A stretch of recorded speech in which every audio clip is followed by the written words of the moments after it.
Mauricio Cárdenas Santamaría, Ministro de Hacienda y Crédito Público. Vamos a tratar de explicar qué está pasando en este momento en nuestra economía, cuáles son nuestros grandes retos y cómo encaja el derecho de la competencia entre los objetivos y el panorama económico que tenemos. Ese es el vínculo que yo quisiera hacer. ¿Por qué para la economía, para el buen desempeño de la economía es tan importante el trabajo que se hace desde la Superintendencia de Industria y Comercio y en general la búsqueda de eficiencia, de competencia para que los resultados económicos sean lo mejor posibles? De manera que voy a compartir con ustedes alguna información. Nosotros tenemos una visión de la economía basada en una estrategia que llamamos 3x3. Son 3 fundamentales, 3 pilares y 3 habilitadores. 3 fundamentales, 3 pilares, 3 habilitadores. Los fundamentales es una economía que tenga estabilidad en lo fiscal, en lo monetario, es decir, control de la inflación, y en lo financiero, es decir, un sistema financiero sólido, bien regulado y sobre todo bien supervisado. Un sistema financiero que tenga unos mecanismos de protección para los ahorradores, para los depositantes, un mecanismo que le dé garantías también a toda la economía de que no vamos a tener una crisis financiera, que los bancos no van a estar en una situación donde queden expuestos a perder su patrimonio. Eso quiere decir unos bancos bien capitalizados y una cartera vencida bien provisionada. Esos son los fundamentales. Una economía no puede ser exitosa si no tiene esos 3 fundamentales bien arraigados, sólidos: estabilidad fiscal, estabilidad monetaria y estabilidad financiera. Sobre esa base, que debe ser el punto de partida para cualquier gobierno, independientemente de su ideología, de sus preferencias, este gobierno tomó la decisión de focalizar, priorizar su actividad en 3 pilares: paz, equidad y educación. Paz, buscar resolver el problema del conflicto armado, que es finalmente la solución del conflicto, es la búsqueda de la verdadera seguridad, una seguridad duradera. Equidad, cierre de brechas, y educación, porque entre todas las cosas que puede hacer el Estado, todos los bienes públicos, los bienes meritorios que puede ofrecer un Estado, la educación es quizás el más potente de todos, el que habilita más el desarrollo de un país, en todo sentido, en la equidad, en la eficiencia, en mejorar la calidad de vida para las personas. Por eso la educación, paz, equidad y educación. Otros gobiernos pueden tener otras prioridades. Lo importante es que tengan prioridades. Y este gobierno, desde el primer día, estableció en estos 3 objetivos su principal foco. Pero adicionalmente, hay unos habilitadores, que yo los pondría también en la categoría de herramientas, instrumentos sin contenido ideológico, como factores que cualquier país en cualquier tiempo necesita para progresar, habilitadores. Entre ellos, por ejemplo, un estatuto tributario amigable con la iniciativa privada, con la competencia, que no inhiba la inversión, que no inhiba la generación de empleo, y por lo tanto tener un buen estatuto tributario ha sido uno de nuestros objetivos. En segundo lugar, lo que se conoce como las políticas de desarrollo productivo. Las políticas de desarrollo productivo es lo que antiguamente se conocía como política industrial. Son las intervenciones que puede hacer un Estado para estimular el crecimiento de ciertos sectores, de ciertas actividades, para aprovechar sus recursos, su potencial, donde el Estado es un articulador. En algunos casos, por ejemplo, puede resolver fallas de mercado. Hay mercados incompletos, el Estado puede entrar, intervenir. Esa es una política de desarrollo productivo. Otra forma de ver las políticas de desarrollo productivo, por ejemplo, es la promoción de exportaciones. El país quiere avanzar en exportaciones, entonces tiene una entidad, ProColombia, que empuja a los empresarios apoyándolos en esa dirección. Otra forma de hacer políticas de desarrollo productivo puede ser, en un momento dado, dando incentivos tributarios a ciertos sectores, como por ejemplo la hotelería. Estos hoteles se hicieron aquí en Cartagena porque el Estado tomó la decisión de dar una exención de impuesto de renta. Ahora la queremos dar ya no en las grandes ciudades, sino en las ciudades de menos de 200.000 habitantes para que se hagan los hoteles. Esos son políticas de desarrollo productivo. Y otro habilitador muy importante han sido las APPs, Asociaciones Público-Privadas para la Construcción de Infraestructura. Necesitamos modernizar nuestra infraestructura para poder tener una estrategia económica más exitosa. Entonces uno podría sintetizar en esta matriz 3x3 la visión económica, estabilidad macroeconómica, 3 pilares sobre los cuales está construido, digamos, el plan de desarrollo de este gobierno y los objetivos de este gobierno, y una serie de habilitadores: mejor infraestructura, un mejor estatuto tributario y unas políticas de desarrollo productivo. ¿Con esto qué buscamos? Construir una nueva economía. ¿Qué quiere decir una nueva economía? Quiere decir una economía que esté más diversificada en términos de productos, que no estemos tan concentrados en los productos minero-energéticos, o más diversificada en términos regionales, que haya actividad económica por todo el país. Eso es lo que buscamos con la nueva economía. Eso, al lograr una economía más diversificada, es una economía más sólida, más blindada, más resistente. Eso es lo que estamos construyendo con esa nueva economía. Voy a comentar algo sobre la estabilidad macroeconómica. El país tuvo que enfrentar un aumento de la inflación. Ese aumento de la inflación surgió del fenómeno del Niño, que aumentó el precio de los alimentos a comienzos del año pasado, y también surgió de la devaluación del peso. Vivíamos en un país con el petróleo a $100 por barril, cae el petróleo, llegó hasta niveles de $30 por barril, y el dólar, que estaba a 1.800 pesos, pues muy rápidamente pasó a 3.000 pesos. Una parte de esa devaluación naturalmente afectó todos los precios en la economía y generó inflación, pero pasajera, temporal. Por eso, como ustedes ven, la inflación, que llegó a estar al 9% en julio del año pasado, pues ya volvió a bajar y está dentro de lo que se conoce como el rango meta del Banco de la República, del 2 al 4%. De hecho, la inflación está ahora en 3.4%.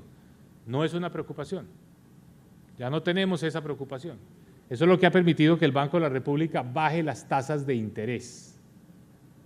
Las tasas de interés han bajado de 7.75% a 5.25%, es decir, 2,5 puntos. Y esto estimula la economía, reanima el consumo. El problema es que esa reducción de tasas ha logrado trasladarse a los créditos de las empresas, los créditos ordinarios, los créditos preferenciales, los créditos de tesorería, los créditos a los constructores. Han bajado, a la par que ha bajado el Banco de la República su tasa. Este gráfico muestra las tasas en diciembre y lo que han bajado de diciembre hasta hoy. En diciembre ponemos el partidor en 0 y han bajado, en muchos de estos casos, 250 puntos base, que es algo así, digamos, equivalente a decir 2,5 puntos porcentuales. Pero fíjense lo que ha pasado con las tasas de los créditos de consumo, como por ejemplo las tasas de las tarjetas de crédito, que son las de la línea negra en la derecha. No han bajado. No han bajado. Entonces, ya esto advierte que hay una diferencia en la forma de relacionarse los bancos con las empresas y los bancos con los hogares. En el caso de las empresas hay más competencia, hay más opciones, hay más alternativas y los bancos han bajado las tasas, pero no así en el caso de los créditos de consumo, que son esencialmente créditos a los hogares. Entonces, primer tema para poner ahí como en el inventario de temas para reflexión, necesitamos más competencia, especialmente en el sistema financiero, más competencia.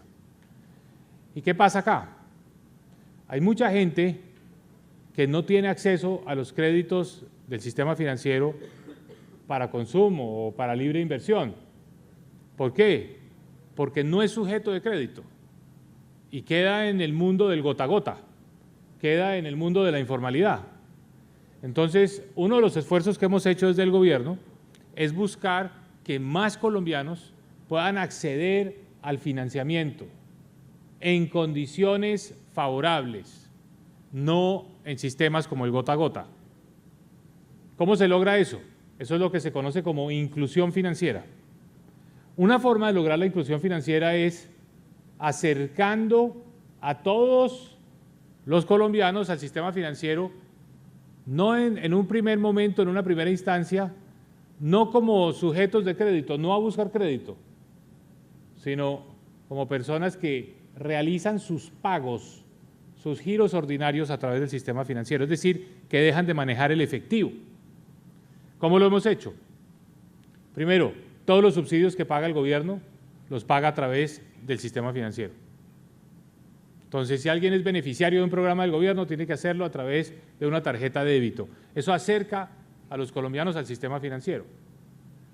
Otra innovación que introdujimos es crear un tipo de entidad financiera donde uno puede llevar su efectivo, depositarlo y obtener medios de pago electrónicos o digitales.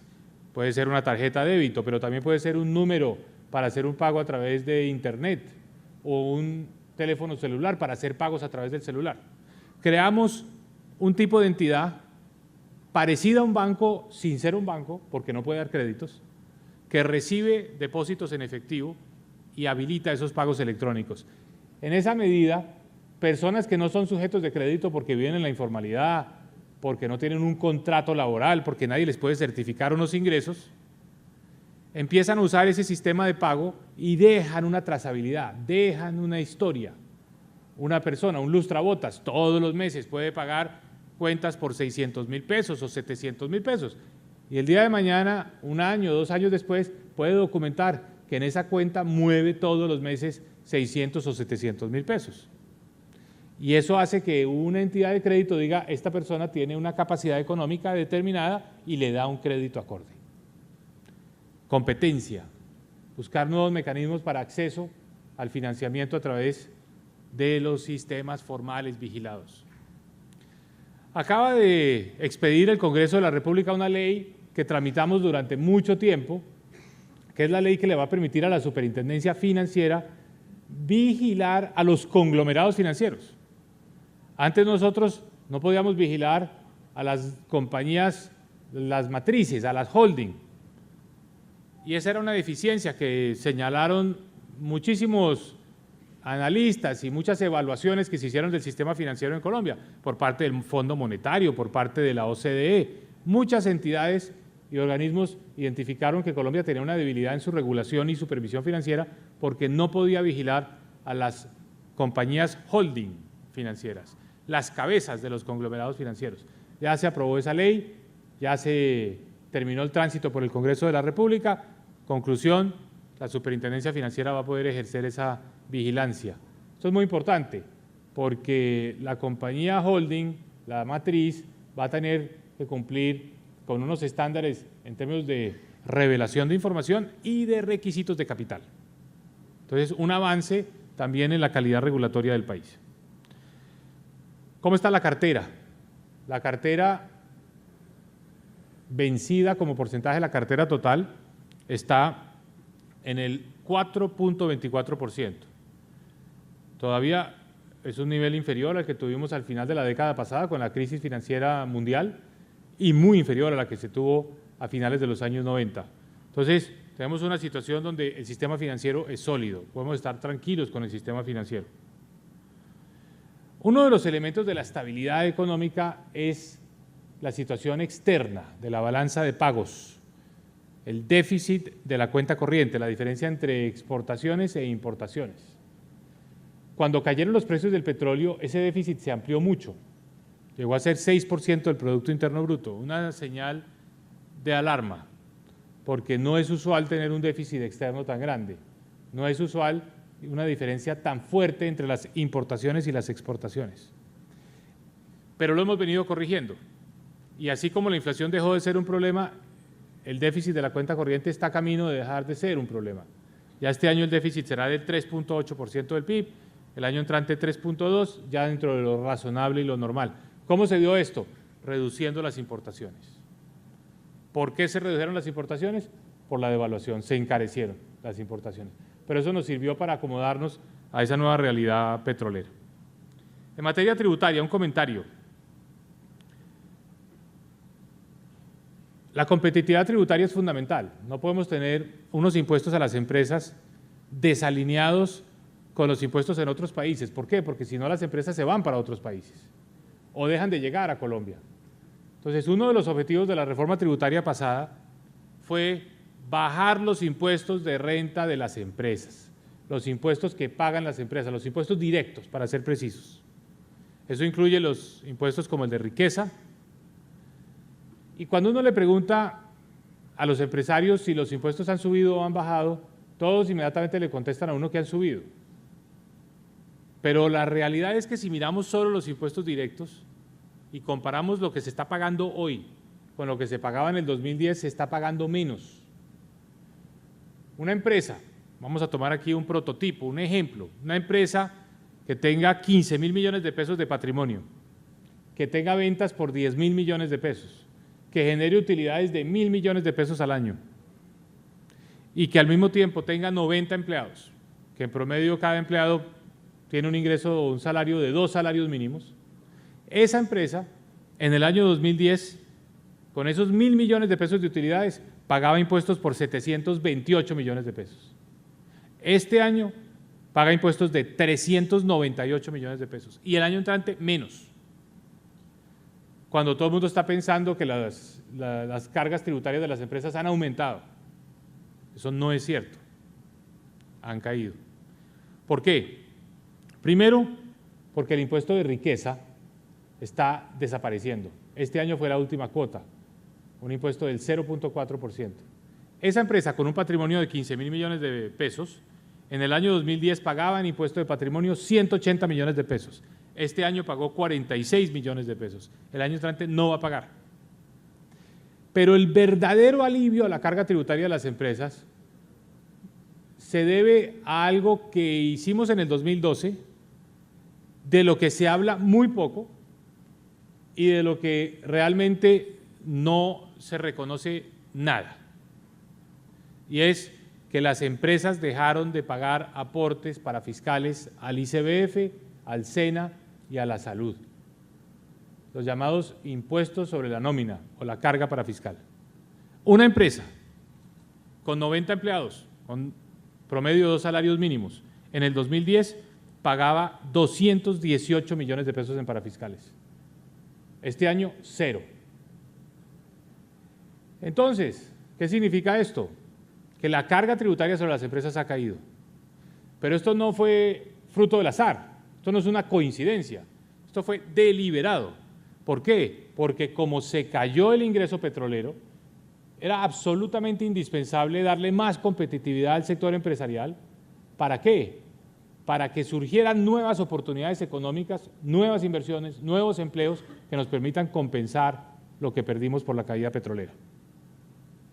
Por supuesto, para que las finanzas públicas no se desequilibraran, era necesario buscar otras fuentes de ingresos, y ahí es donde surge el aumento del IVA. Pero caen los impuestos sobre las empresas y seguirán cayendo. El año entrante serán 377 millones de pesos. ¿Por qué? Porque ya desaparece por completo el impuesto a la riqueza y la sobretasa de renta se reduce en 2 puntos. Entonces, menos presión tributaria sobre las empresas. Pero además, otra buena noticia. Antiguamente las empresas podían hasta el año 2010 deducir hasta el 30% de las inversiones de su impuesto de renta. Nosotros eliminamos esa deducción del 30% sobre las inversiones, la maquinaria, pero introdujimos otra más transparente y sobre todo más generalizada. Cualquier compra de un bien de capital que tiene un IVA del 19% puede deducir ese IVA completamente del impuesto de renta. Entonces aquí ponemos el ejemplo de alguien que compre maquinaria por 1.000 millones de pesos. El beneficio que tenía en el 2010 es bastante comparable con el beneficio que tiene ahora de poder deducir lo que pague de IVA sobre esa maquinaria. Nuestra filosofía es un estatuto tributario lo más transversal posible, que la cancha esté lo más plana posible. Pero en todo caso hay una serie de beneficios tributarios para estimular sectores que uno considere que tienen un mérito especial para el desarrollo económico del país. Esta es la lista de los beneficios tributarios que se introdujo en la pasada reforma tributaria y quiero destacar uno en particular, los beneficios conocidos como las SOMAC. ¿Qué son las SOMAC? Son las zonas más afectadas por el conflicto. En la reforma tributaria pasada dijimos, con base en unos criterios objetivos, se van a identificar unos municipios del país que consideramos sufrieron fuertemente por el conflicto armado. Y llegamos a una lista de 344 municipios. El decreto está colgado para comentarios en la página web del Ministerio de Hacienda. 344 municipios. Quienes monten empresas, creen empresas, hagan inversiones en esos municipios, tienen un beneficio tributario, una tarifa reducida del impuesto de renta.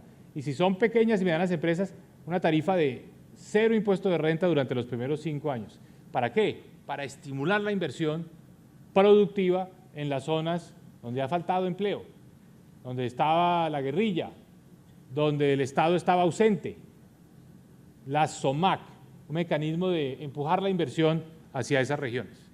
Pero además, empresas que están en cualquier parte del país pueden decidir, con cargo a los impuestos que tienen que pagar, hacer obras públicas en esos municipios. Eso se conoce como obras por impuestos. Hasta el 50% del impuesto a cargo de una empresa lo puede destinar a hacer obras por impuestos. Otro beneficio tributario, construcción de hoteles en municipios de menos de 200.000 habitantes. Ustedes saben perfectamente que uno de los principales beneficios del posconflicto es el empujón que ha tenido el sector del turismo. Esto ha sido muy importante. Entonces, necesitamos construir los hoteles, la infraestructura hotelera para que vengan más turistas. Las grandes ciudades del país ya tienen los hoteles, pero los municipios de menos de 200.000 habitantes, que son la inmensa mayoría de municipios del país, solo hay cerca de 25 municipios con más de 200.000 habitantes, entre ellos Cartagena.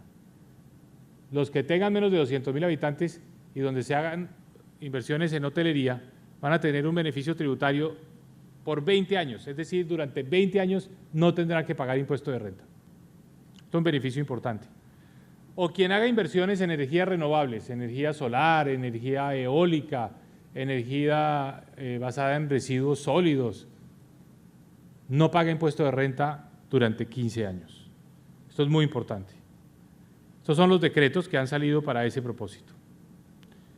Pero bueno, tenemos nuevos retos. Tenemos un reto muy importante que es el sector de la construcción, donde tenemos que estimular la construcción de viviendas.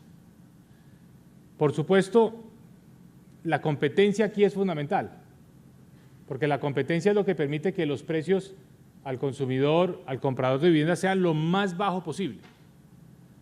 Eso es un mecanismo de estimular la demanda y eso pasa en cualquier sector de la economía.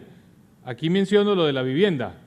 El segmento de la vivienda que está creciendo es la vivienda de interés social, viviendas hasta 100 millones de pesos, pero de ahí para adelante la demanda está bastante lenta.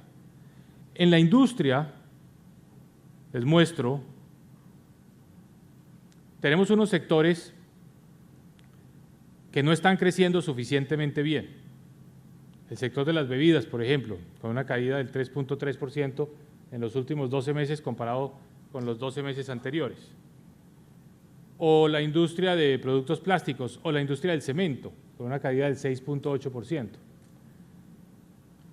Y fíjense un sector, el de las confecciones, cayendo al 6%. Entonces, la pregunta es, ¿por qué está cayendo cuando hasta hace un año estaba creciendo el sector de las confecciones? ¿Y qué tiene que ver esto con la competencia? Puede haber una competencia desleal, que es una práctica completamente censurable y reprochable. Por ejemplo, el dumping.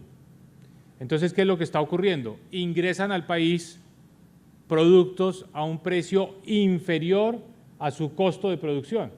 Y ustedes pueden preguntar, ¿pero quién le interesa vender en Colombia un producto a un precio por debajo de su costo de producción?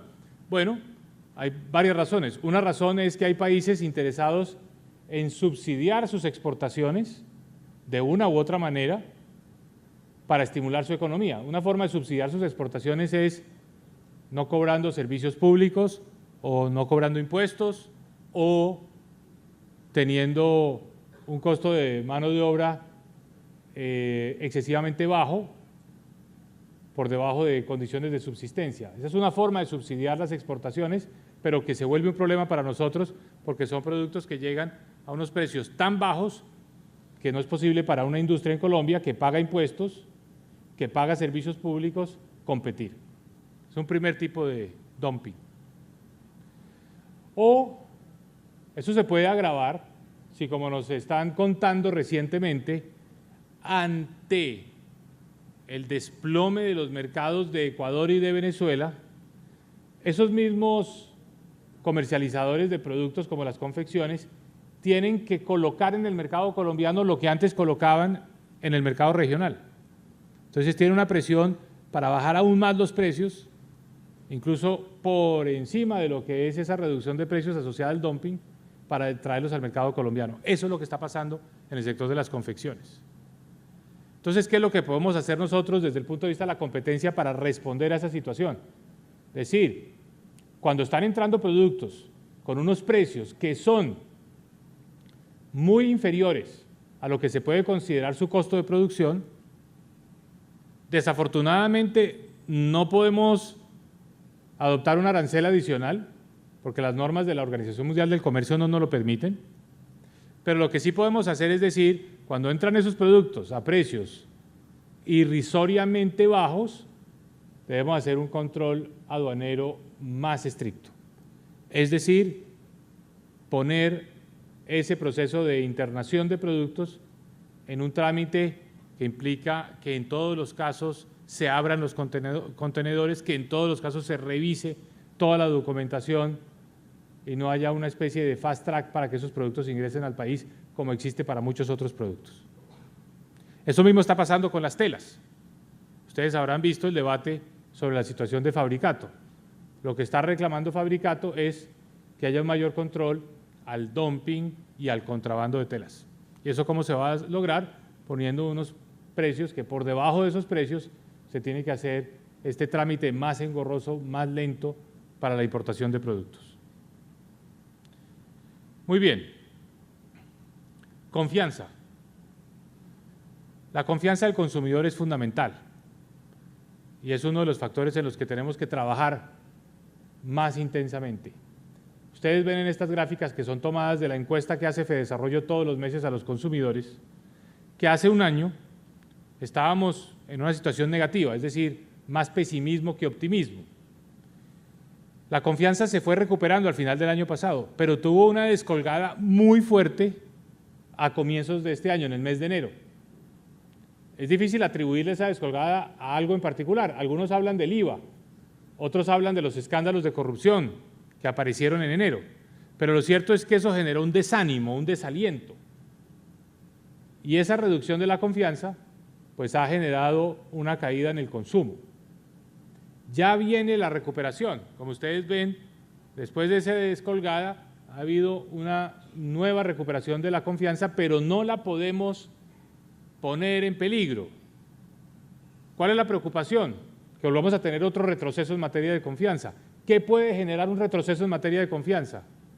Pues viene el año electoral, hay muchos candidatos, cubren todo el espectro ideológico, desde la extrema derecha hasta la extrema izquierda,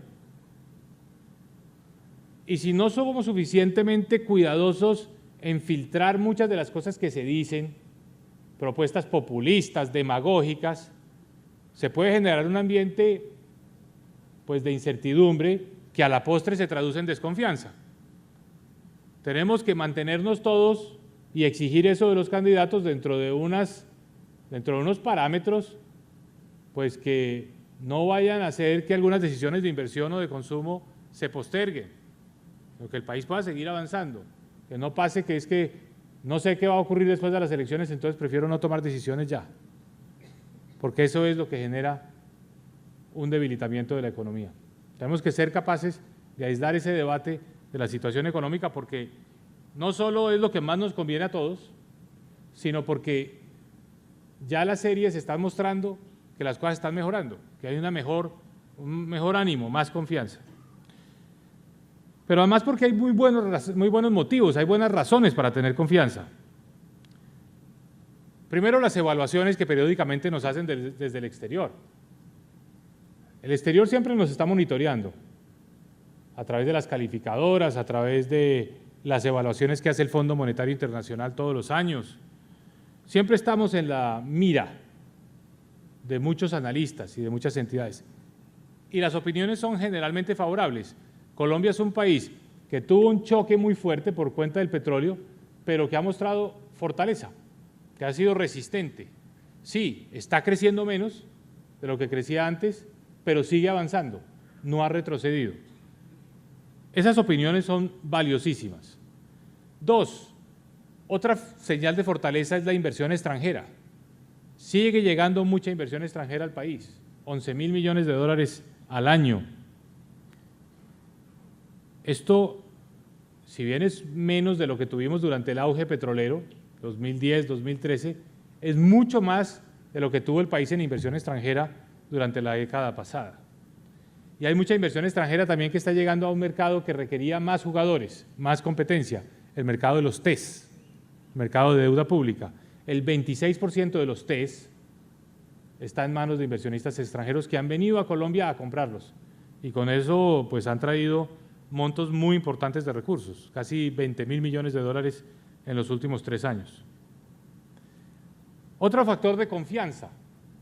Una forma de medir la confianza todos los días es a qué tasa se transan los papeles que emite el gobierno de Colombia.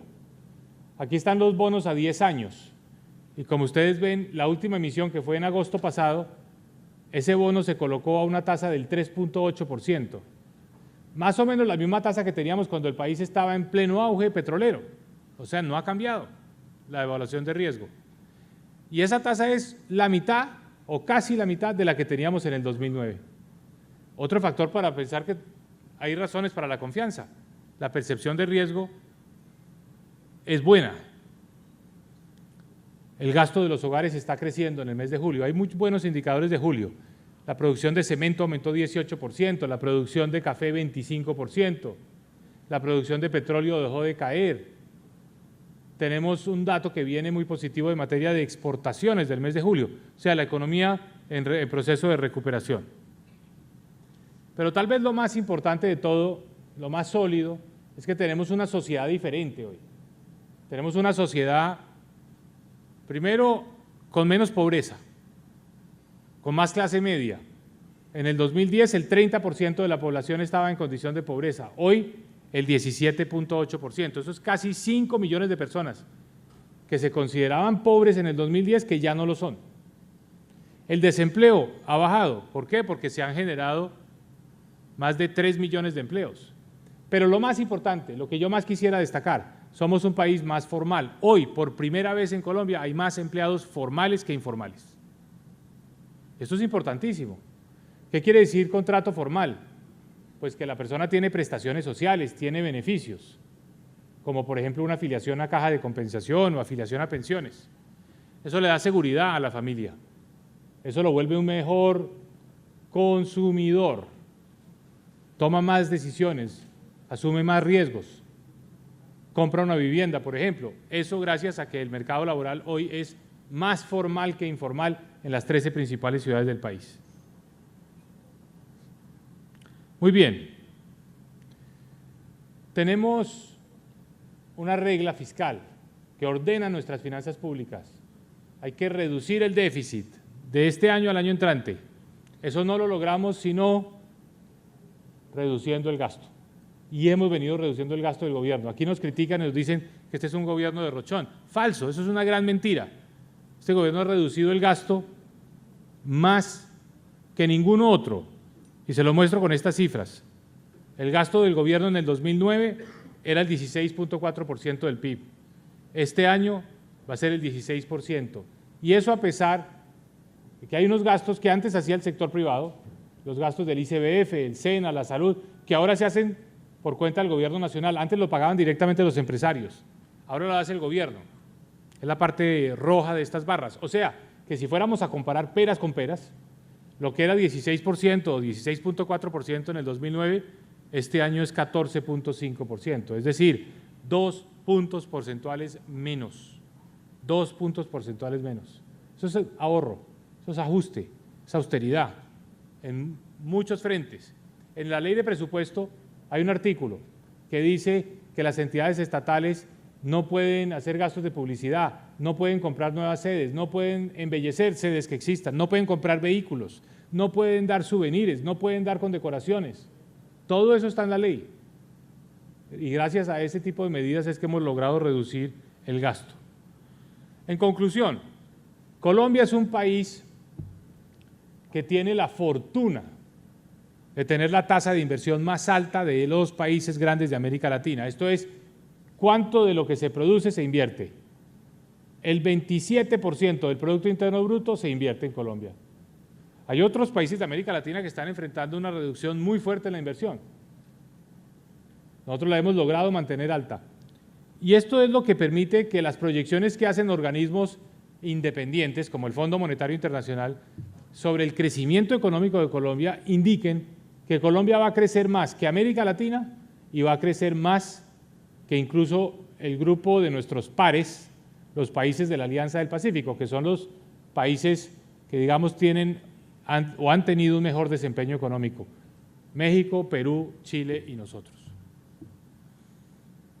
Esto es un panorama no para la complacencia, pero tampoco para el pesimismo, para el derrotismo. Esto es un panorama para decir, Colombia ha hecho bien su tarea, tiene retos hacia adelante, pero con base en lo que ha logrado, puede seguir hacia adelante con fuerza, proyectándose bien en materia económica, como un país exitoso. Ahora, para ser exitoso en economía, hay que ser competitivos. Y la competitividad es no solo la eficiencia, no solo la reducción de costos. La competitividad también es que el mercado sea un mercado competido, que esa cancha donde vamos a jugar todos los días esté nivelada, no esté desequilibrada, no haya unas condiciones más ventajosas para unas empresas que para otras, o que no haya empresas que abusen de una posición dominante. Eso es fundamental, es una regla de oro, es un principio básico. Por eso es tan necesario tener una legislación moderna, actualizada, en materia de derecho de la competencia y una entidad idónea y profesional, técnica, para vigilar el cumplimiento de ese derecho de la competencia. Colombia ha avanzado enormemente en esa materia. ¿Por qué? Porque tenemos una superintendencia cada día más sofisticada. Nosotros desde el Ministerio de Hacienda hemos contribuido a ese fortalecimiento de la Superintendencia de Industria y Comercio. ¿De qué manera? Permitiéndole a la superintendencia, que genera sus propios ingresos, utilizar una parte de esos ingresos para fortalecer su planta, para crear una fuerza élite, para crear nuevas unidades que le permitan un conocimiento más especializado, más acorde con las necesidades que son cada día más complejas de vigilancia del aparato económico colombiano y de los mercados. Hemos contribuido de esa manera a ese fortalecimiento. Y por supuesto, también vemos en la superintendencia y en el trabajo que se hace desde esa entidad un efecto que no se mide en sanciones, no se mide en casos, en investigaciones, se mide en el poder disuasivo de la superintendencia. En la medida en que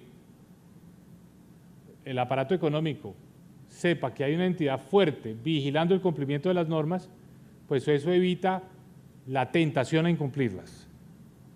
Y por eso vemos también un empresariado en Colombia cada día más consciente, cada día más preparado y sobre todo cada día más dispuesto a cumplir con unas normas que lo que hacen es proteger el bolsillo de los colombianos, evitando prácticas anticompetitivas, de colusión. Esto es muy importante, es fundamental. Desde nuestra órbita en el Ministerio de Hacienda, eso es lo que procuramos en el campo que manejamos más directamente, que es el mercado de capitales, trayendo nuevos jugadores, permitiendo que haya más participación en los mercados. Lo ilustro con un ejemplo. El mercado de capitales en Colombia tiene dos inversionistas institucionales principales, dos grandes fondos de pensiones. Es necesario ampliar la competencia.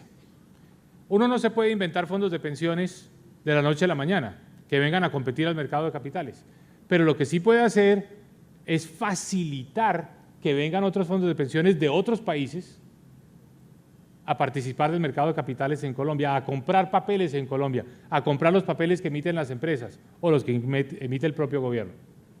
Entonces tomamos la decisión en la pasada reforma tributaria que si los fondos de pensiones en Colombia tenían el beneficio de no estar gravados con el impuesto de renta, los fondos de pensiones de otros países que vinieran a invertir en nuestro país deberían tener el mismo beneficio, siempre y cuando la vigilancia y la supervisión de los fondos de pensiones esté homologada, es decir, que vengan fondos de pensiones de países donde nosotros podamos certificar que están adecuadamente vigilados, que haya un memorando de entendimiento entre la Superintendencia Financiera en Colombia y la superintendencia equivalente en el otro país. Pues bien, eso nos ha permitido que los fondos de pensiones mexicanos, con quien tenemos ese convenio, puedan venir a invertir a Colombia. Y recientemente la autoridad chilena dio el paso para que los fondos de pensiones chilenos también puedan venir a competir al mercado colombiano de igual a igual, en las mismas condiciones que los fondos de pensiones de Colombia. Entonces son formas de estimular la competencia cuando uno sabe que tiene una restricción, porque aquí hay dos jugadores principales, traer nuevos jugadores. Y eso es lo que queremos hacer en general, en toda la economía, donde se vea la presencia de pocos jugadores, abrir para que vengan más, para que haya más participación. Entonces, en conclusión, tenemos una economía sólida, en una transición compleja frente a un choque muy fuerte que fue la caída del petróleo. Lo hemos acomodado bien, no estamos creciendo al ritmo que deseamos, pero tampoco tuvimos un retroceso. Tenemos que fortalecer unos sectores, como la industria. Eso depende mucho también de la competencia. Por ejemplo, cuando hay competencia desleal, como es el caso que les ilustré de las confecciones y de los textiles. Tenemos que ver cómo controlamos esa competencia. Y hay muchos casos de competencia desleal también basada en el comercio exterior. Los tenemos que trabajar. Tenemos las herramientas para eso. En el mercado de capitales, más competencia. Y una superintendencia de industria y comercio fortalecida, con más recursos, con más talento, con más especialización, lo cual requiere recursos que nosotros hemos estado dispuestos a aportar. Es decir, somos conscientes de que esto es una inversión y no porque estemos pensando en las multas que va a recaudar la superintendencia. No, ese no es el objetivo de la superintendencia. El objetivo de la superintendencia es disuasivo, es evitar que se tenga que cobrar las multas. Y eso se logra en la medida en que haya más conciencia, más conocimiento y que se tengan todos los elementos para que las normas se cumplan. Esa es la visión que tenemos desde el Ministerio de Hacienda de estos temas tan importantes de la protección al consumidor y el derecho a la competencia en nuestro país. Muchas gracias.